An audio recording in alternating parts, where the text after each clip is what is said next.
Hello! You're back? Good. Last time I spoke on the principles I look at when I'm trying to heal things.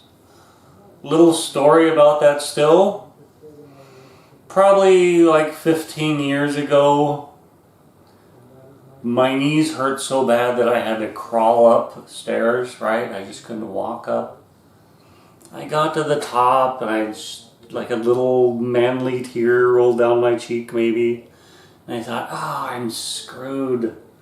I've got to have surgery, that's going to be expensive and healing up, and then I'll probably be crippled even then. And what am I going to do? Pity me. But I remember my outline, and it has always worked. I stopped injuring my knees, which meant I had to change jobs, which is the way life goes, and then provide some nutrition. I went to a chiropractor who made sure my knees were set correctly and stuff. And today I can run a couple blocks fine. I can make it up and down the stairs. They've repaired themselves relatively well. And I'm still working on it, so who knows, a decade from now they might be more awesome yet. So that system works. Certain things will not heal. I'll admit that. Your body is striving for a state of genetic perfection, I think, for whatever your genetics are.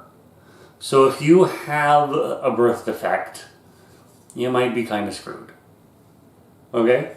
If we break a bone, we have to reset the bone so things are in contact, right? That can heal, that cannot.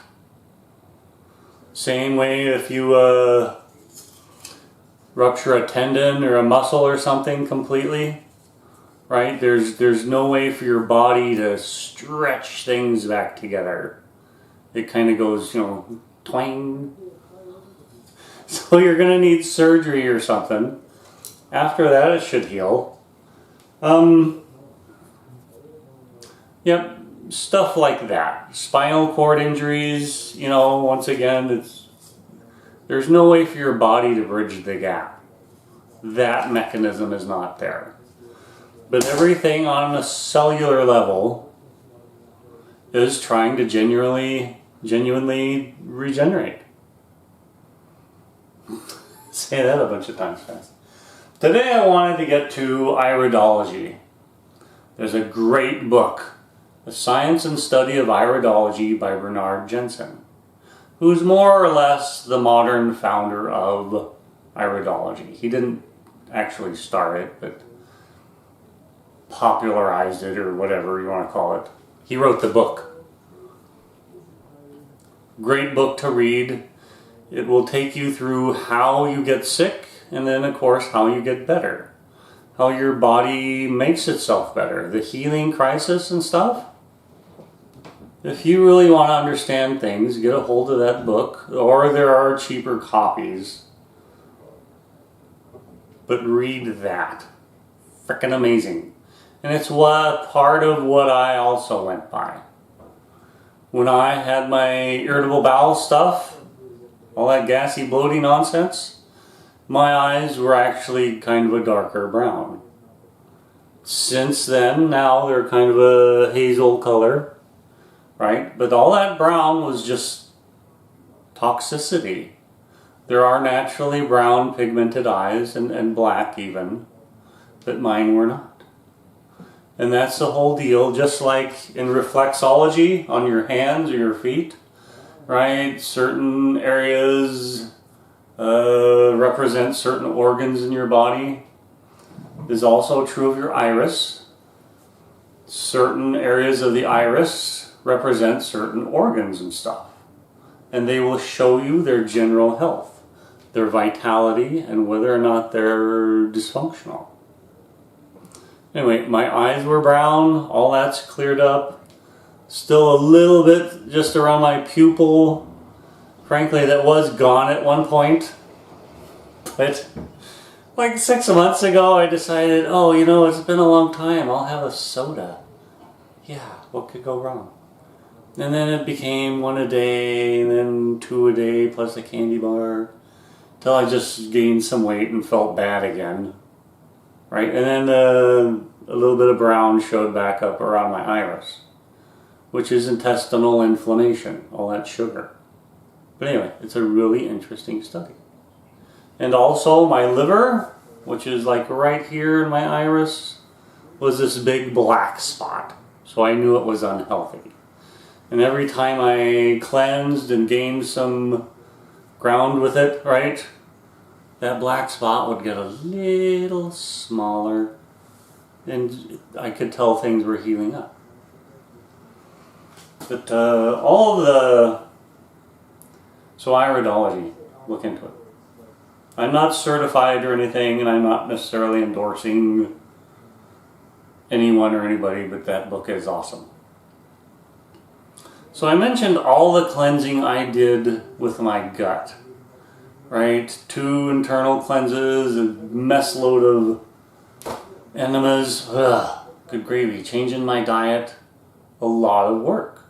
As long as I could see that my colon was filthy, I just kept at it.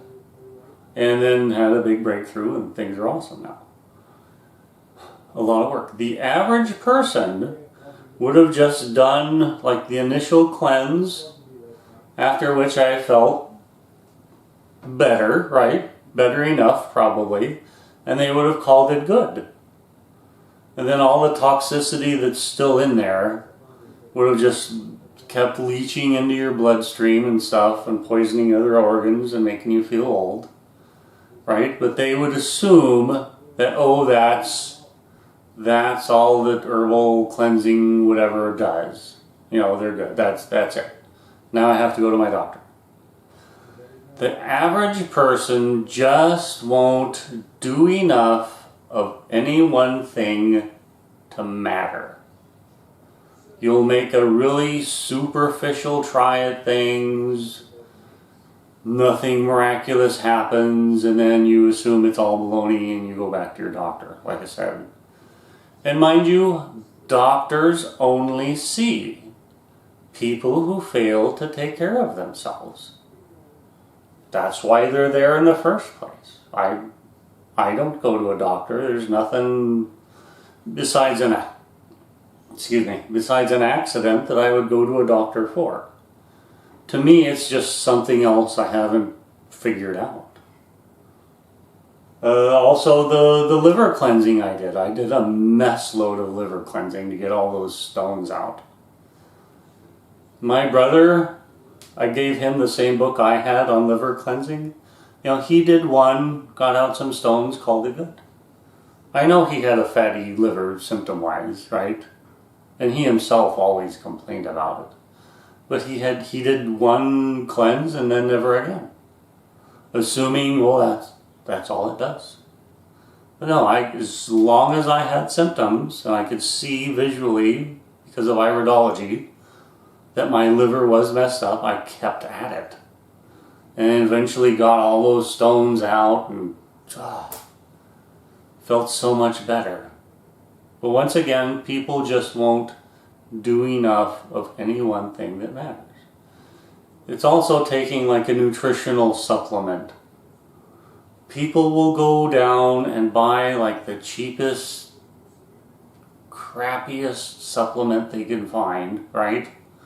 One that's practically worthless, and take half of it, and you ask them how they're feeling a month later, and they say, well, didn't make any difference, and half the bottle's still on the shelf over there.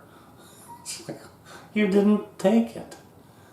People expect some kind of weird medicated response, right? They want to take an herb or a vitamin and feel great like 10 minutes later. It's just not how it works. Your body is cleansing and rebuilding itself, but just like that cut on your finger takes time, healing anything else takes time too. If you've been working on a deficiency for 30, 40, 50 years, it's going to take a little bit to catch up. So be patient, be persistent, and do enough to matter. Thank you.